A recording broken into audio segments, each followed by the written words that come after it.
Kenapa ramai orang susah nak tidur padahal badan dah penat sangat? Punca yang pertama, otak tak switch off. Ramai tak sedar otak kita masih aktif walaupun badan dah baring. Overthinking, terlalu banyak kerja dan stres boleh buat otak kita slow down. Punca yang kedua, hormon tak seimbang. Melatonin rendah, kortisol tinggi. Ini buat otak sentiasa alert walaupun dah malam.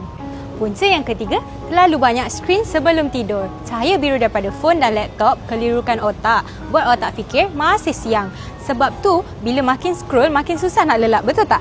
Punca nombor 4, otak letih sebab tak cukup nutrisi. Otak perlukan nutrisi untuk tenang dan proses emosi. Kalau nutrisi tak cukup, otak susah nak relax. Jadi, tidur tu jadi tak berkualiti. So, solusinya, stop skrin 1 jam sebelum kita tidur. Tulis apa yang memberatkan kepala supaya otak kita tak fikir ulang-ulang.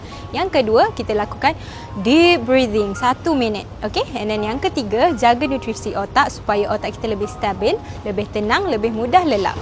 Dan yang terakhir, jangan lupa untuk jaga nutrisi otak dengan SKV Mind Tropic supaya otak kita lebih tenang, emosi lebih stabil, lebih mudah untuk kita tidur.